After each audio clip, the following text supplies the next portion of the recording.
Central board of secondary education यानी कि CBSE देश में लाखों बच्चे इस मीडियम से पढ़ाई करते हैं। बोर्ड समय समय पर बच्चों की सहूलियत के लिए कुछ चेंजेस करता रहता है। अब सीबीएसई ने एक पायलट स्टडी को प्रपोज किया है जिसमें ये देखा जाएगा कि क्लास 9 से 12 तक बच्चों के लिए ओपन बुक एग्जाम की फिजिबिलिटी यानी कि औचित्य कितना है, यानी कि अगर ओपन बुक एग्जाम होता है तो ये बच्चों के लिए कितना फायदेमंद होगा। इसका ट्रायल कुछ चुने हुए स्कूल्स में नवंबर-दिसंबर में होगा। इसके लिए क्लास 9th से 12th के इंग्लिश, मैथ्स और साइंस सब्जेक्ट को लिया गया है। पूरे प्रोग्राम को डिजाइन करने के लिए दिल्ली यूनिवर्सिटी हेल्प करेगी और जून तक इसे तैयार कर लिया जाएगा। बता दें कि पिछले साल नेशनल करिकुलम फ्रेमवर्क यानी एनसीएफ ने इसकी सिफारिश की थी, जिसके बाद सीबीएसई ने इस तरह के असेसमेंट का प्रस्ताव रखा। ट्रायल के दौरान क्या देखा जाएगा? इस ट्रायल के दौरान देखा जाएगा कि इस तरह के ओपन बुक टेस्ट को देने में बच्चों को कितना समय लग रहा है और टेस्ट के बाद टीचर्स और स्टूडेंट्स का एक्सपीरियंस कैसा रहा, उनकी लर्निंग कैसी रही, स्ट्रेस पर असर पड़ा या नहीं। क्या है ओपन बुक एग्जाम?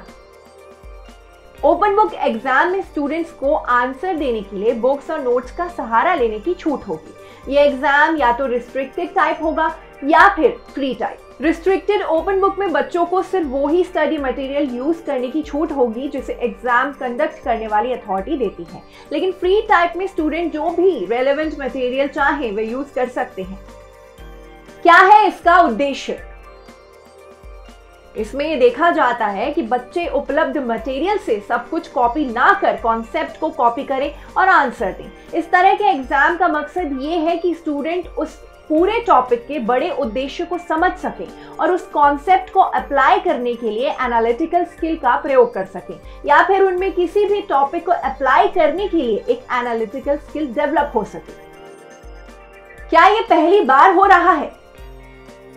जवाब है नहीं। साल 2014 में सीबीएसई ने छात्रों पर से पढ़ाई के बोझ को कम करने, उन्हें राहत देने और इंफॉर्मेशन प्रोसेसिंग की स्किल को हासिल करने के लिए OBTA यानी ओपन टेस्ट बेस्ड असेसमेंट की शुरुआत की थी, जिसके लिए छात्रों को परीक्षा से 4 महीने पहले दिए गए स्टडी मटेरियल का इस्तेमाल करने की अनुमति दी गई थी। हालांकि साल 2017-18 में इसे बंद करना पड़ा था।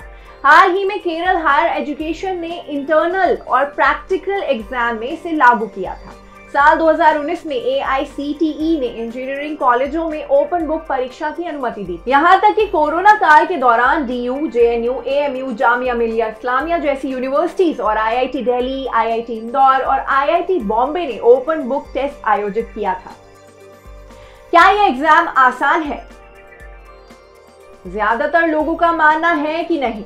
टीचर ट्रेडिशनल तरीके से इतर क्वेश्चन पेपर सेट करेंगे। ओपन बुक एग्जाम की क्यों पड़ी जरूरत? एक्सपर्ट्स का मानना है कि इससे बच्चे सिर्फ फोटोसिंथेसिस के कॉन्सेप्ट को नहीं पढ़ेंगे बल्कि प्रैक्टिकल प्रोजेक्ट से जानेंगे कि फोटोसिंथेसिस का प्रोसेस कैसे होता है और पौधों पर सूरज की रोशनी का असर कैसे पड़ रहा है। बच्चे रूट लर्निंग सीखेंगे और पढ़ाई के फोबिया से दूर रहेंगे।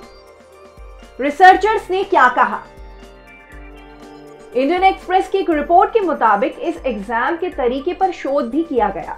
साल 2021 में एम्स भुवनेश्वर के छात्रों के बीच एक अध्ययन किया गया था जिससे ये पता चला था कि ओपन बुक परीक्षाओं में स्टूडेंट्स को स्ट्रेस कम होता है। इस टॉपिक पर आपका क्या कहना है हमें कमेंट सेक्शन में बताएं। साथ ही इस वीडियो को लाइक और शेयर करना ना भूलें। इसी तरह की स्टोरीज के लिए बने रहें न्यूज़ 18 इंडिया ओरिजिनल्स के साथ।